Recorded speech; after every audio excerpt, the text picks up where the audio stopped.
Thank you all for being here this Monday morning. Javier Becerra, Attorney General for the great state of California, and I am flanked by some folks who do yeoman's work with their men and women to try to do every day what you don't see, which keeps us a little safer. And I will give you the order of speakers, and we have plenty of our team who are here who can answer any questions that are more technical or perhaps in the weeds if you'd like. And so let me introduce the three other individuals who will speak, and then the attorney who will be in charge of litigating with her team this case. So first, I'd like to acknowledge Chief Daniel Hahn, who is here from the Sacramento Police Department. Chief Hahn will follow my remarks. Then we're going to have Chief Tom Chaplin from the Walnut Police Department speaking, and he will then be followed by Chief John Carley with the Vacaville Police Department. And I want to then make sure I acknowledge Tanya, who is here, Tanya Austin, who is the Deputy Attorney General for the E-Crimes Unit, and her team will be responsible for making sure we prosecute the crimes that we are going to be charging today. Let me begin by mentioning some other folks that are on the team who are here, because I see some of them are available, and I invite the chiefs also if they'd like to recognize anyone who from their team who is here as well. Along with Tanya, we have Jessica Owen, who is the Deputy Attorney General. She is part of our Financial Fraud and Special Prosecutions Unit. If Chief, you don't mind, Jenna Kohlmeister, who is one of your officers at the Walnut PD, is one of the officers at the Walnut PD who is here. I want to recognize her because of the work that she has done as well. John George, who is a supervisor of the Northern California Computer Crimes Task Force, is here with us.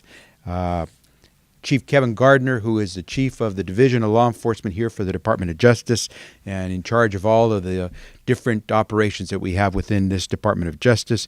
Kisu Yo, who is a special agent in charge, who is with us within the Division of Law Enforcement. Mike Sparks, who is a special agent supervisor, who's with us as well. And many other members of the team of all the different individuals who are here to speak. We're here to announce a major action against a criminal street gang, actually more than one criminal street gang. And these are street gangs that have committed, and get ready, because I'm not going to talk about the street crime that you hear about with street criminal enterprises like street gangs.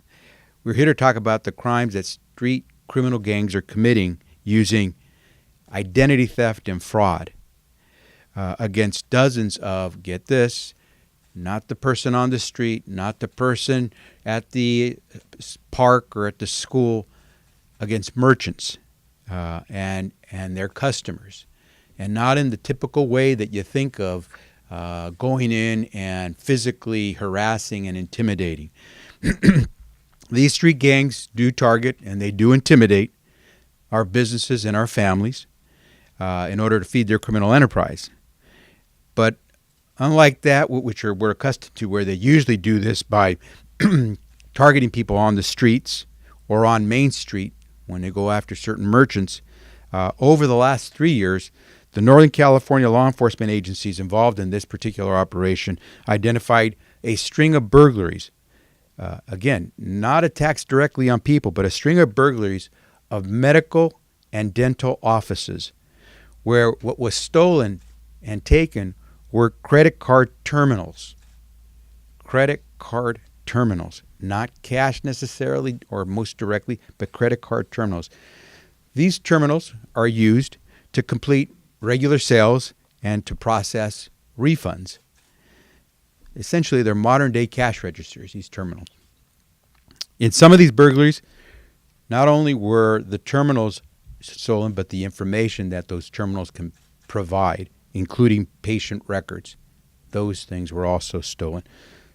I want to just make sure I do clarify that the merchants who did find themselves burglarized did reach out to their patients to notify them of the data breaches involved in this particular set of crimes. Our team at the California Department of Justice collaborated with the Northern California Computer Crimes Task Force and law enforcement agencies across the region and tracked down these stolen terminals. We found that these stolen terminals had been used to process over $1 million in fraudulent returns. Now, that's what we found. We know there's more out there. But in what we found so far, more than $1 million in fraudulent returns. Here's how the scheme worked. The perpetrators used the stolen terminals to process a return. But instead of the value of that return going to the business or perhaps to the customer in a return, that credit was placed on a debit card that was pocketed by the perpetrators. So they were filing for returns under someone else's name and keeping the proceeds of those returns. It's worth noting that some of these debit cards had been opened in the names of patients and other victims whose information had been stolen. Today, I'm pleased to announce the indictment of 32 individuals in this scheme. They are associated with the street gangs Bully Boys and Cocoa Boys. There are 240 charges that we're filing against these individuals. Those charges include 63 counts of conspiracy to commit grand theft, 54 counts of hijacking, computer access, and fraud, 56 counts of grand theft, 59 counts of burglary, 8 counts of identity theft. We've also recovered a mountain of stolen property, 40 credit card terminals, several laptop computers, and patient files. This indictment is just the latest that our office has worked on to combat criminal street gangs. It takes a collaborative effort of multiple state agencies to take down criminal gangs. It is indispensable work if we are to reclaim our neighborhoods for our people. Every day, all of us here must partner with each other. State, local, law enforcement have to come together along with our federal agency partners to take down gang members and take them off our streets. Just last week in Fresno, we announced a multi-state operation against MS-13 gang members that helped solve more than a dozen murders in the Central Valley.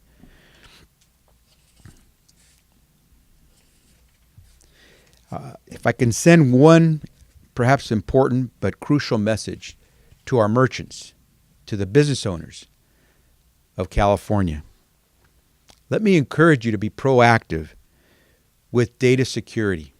I know many of you try very hard, and I know many of you are trying to keep up with all this new technology, especially to help preserve the security and identity of your customers. If your credit card terminals allow you to set up a password, do it. Don't wait. If they don't allow you to set up a password, then take those terminals and lock them up. Don't make it easy for gangs or criminals to think that they can go ahead and steal your business, steal some of your customers' identity, and make financial gain.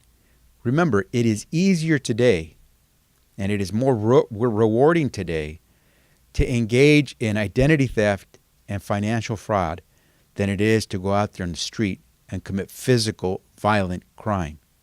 It pays more at lower risk to do identity theft and financial fraud. We must all work together to combat this. With that, let me now ask Chief Daniel Hahn from the Sacramento Police Department to give us some words.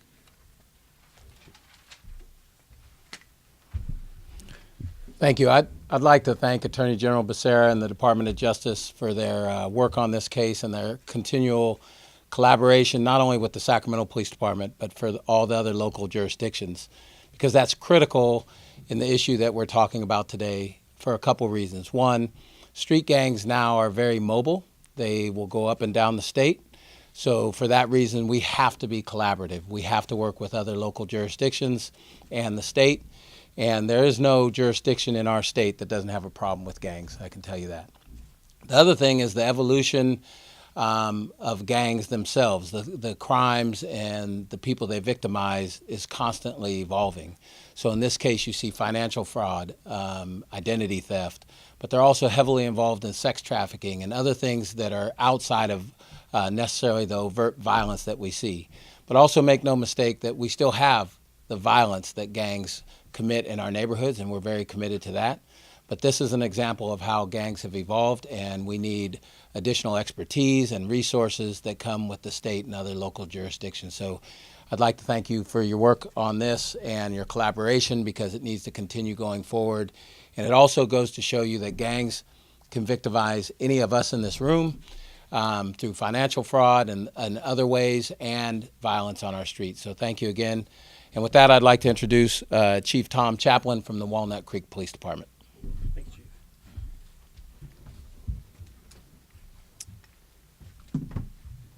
Chief. Good morning, and also thank you to Attorney General Becerra and the work from your Deputy Attorneys General. Fantastic in this case.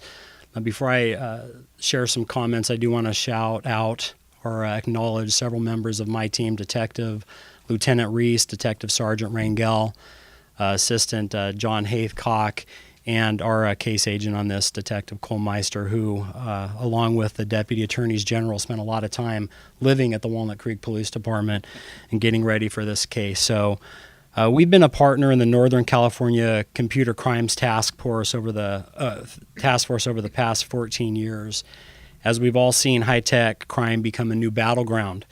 The detectives on the task force have specialized skill sets that allow them to follow leads most of us wouldn't have even recognized years ago.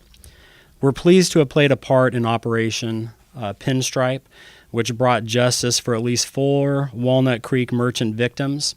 It's important to note that in addition to the teamwork of officers from all of the agencies here today, many banks, merchant processors, and other businesses cooperated to help solve these crimes.